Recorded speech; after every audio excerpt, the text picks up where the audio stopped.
Good morning, students.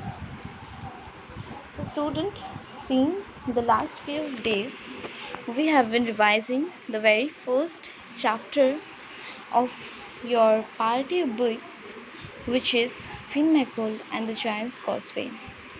And student, since the last few days, we have already finished its summary, important word meanings, then question answers, and after that we have started revising the important textual question answers from this chapter itself. In these few classes where we have revised the important textual question answers, we have got to know that the main grammar that has been included here, it is about nouns. And we got to know that nouns are the words which signifies the names of persons, places, things, animals, ideas, etc. After that, students, we also discussed the different types of nouns. They are abstract noun, concrete noun, countable noun, and uncountable noun. After it, we have also done a detailed discussion on all of these various types of nouns, from which we got to know that the nouns which can be seen, touched, heard, tasted or smelled are called the concrete nouns. After that, the second type of noun, which is abstract noun, it means the nouns which cannot be seen, touched, heard, tasted or smelled are called abstract nouns. Then student, this is the definition of the third type of noun, which is countable noun. So student, countable noun means, countable nouns are the individual, people, animals, places, things or ideas which can be counted. After that, the last type of noun was uncountable noun, and it means the nouns which cannot be counted are called uncountable nouns. So students, I am telling the definition of all these nouns again and again so that you can revise the same thing again and again, which will help you to remember these things more proficiently. Now students, let us proceed to another new topic for today's class, and this topic is simile. So student, what is a simile? Let me give you the answer of this question through the examples that I have included here. So students, let me read out the examples at first. So here you can see that I have included 4 examples. They are: he crept into the room as quiet as a mouse. Then the cloud was fluffy like cotton candy. Then the snowflake sparkled like millions of tiny diamonds. And he was as angry as a grizzly bear. So student, let me show you this one thing. Student, in all these examples, you can see that here is a use of one word, which is as, then again as, and like, again like. Means we have used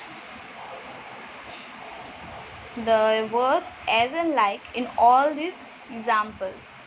And another important thing is that you can see that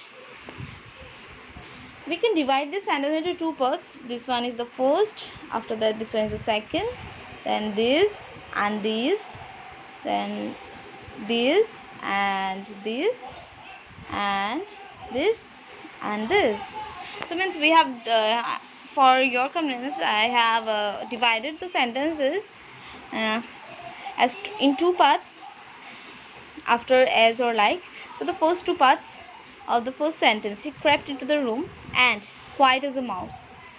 Here you can see that a comparison has been made between a person, that is he, and a mouse. Means the person is very quiet, like a mouse. And we have made the comparison between the person and the mouse with the help of the word as.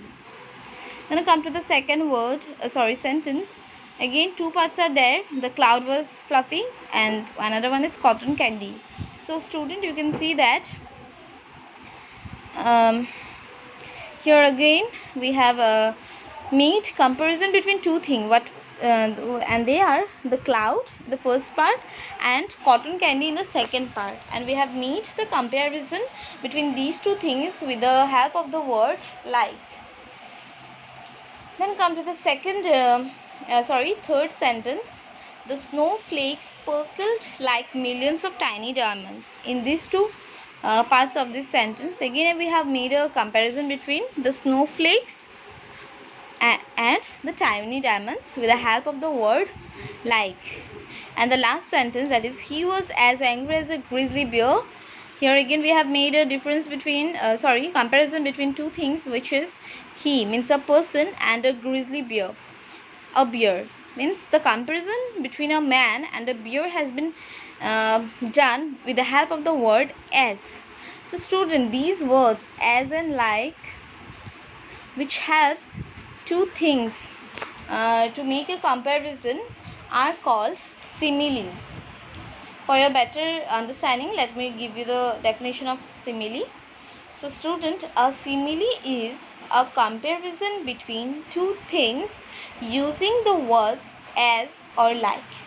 And student, whenever you meet comparison between any two things, like he was as tall as the oaks, so here we are using the word as. Like this, whenever you are comparing two things, any two things, this can be a person, animal, anything means. So whenever you make this comparison between two things and use the word as or like, it is not compulsory to use both the words. You can use any one of it, as or like. Both the words does the same thing. So whenever you will do this thing, so this is called our simile. So student, I hope that you have understood the simile. Please go through these examples at your home again and again, so for your better understandings. Now students, there are actually two exercises in your book, which is given in page number 8 and 9 in your party books. So out of these two exercises, we have already done the exercise number A in the last class, means in the class where we have actually done the similes. Now to students, as we are revising this, that's why I am going to do exercise B for all of you. This was not done earlier. So in exercise B, you can see that the question is, fill in the blanks with the correct animal name to complete the simile. You can see that 12 exercises are given and some options are also given. We have to put the options, means the correct animal name towards the correct sentences, so that it forms a correct simile. So student, this is the answer of this. Let me read it out. Number 1 is as sick as a dog. Number 2, as slippery as an eel.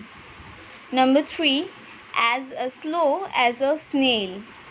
Number 4, as stubborn as a mule. Number 5, as lame as a duck.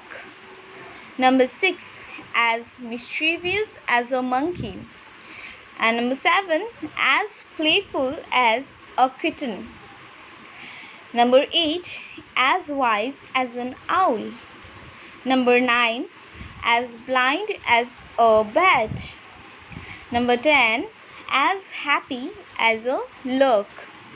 Number 11, as hairy as a gorilla. And number 12, as hungry as a horse. So student, these are the answers of the exercise B, which is given in your page number 9 in your books. So students, now your one work is to note down the answer of this exercise in your respective classwork copies mentioning today's date. Students, please don't forget to write down the exercises including the date of the actual online class, otherwise it will be a mess. So student, with it here we have finished our class, today's class, as well as the class of revision on the first chapter, that is Firmicos and the Giant's Causeway. And student, from tomorrow we shall revise your next chapter, which is Little World of Mud. So student, I hope that you all have understood the topics which is covered in today's class. Still, if you have any doubt, you may ask me in the comment section. So student, that's it. Thank you so much.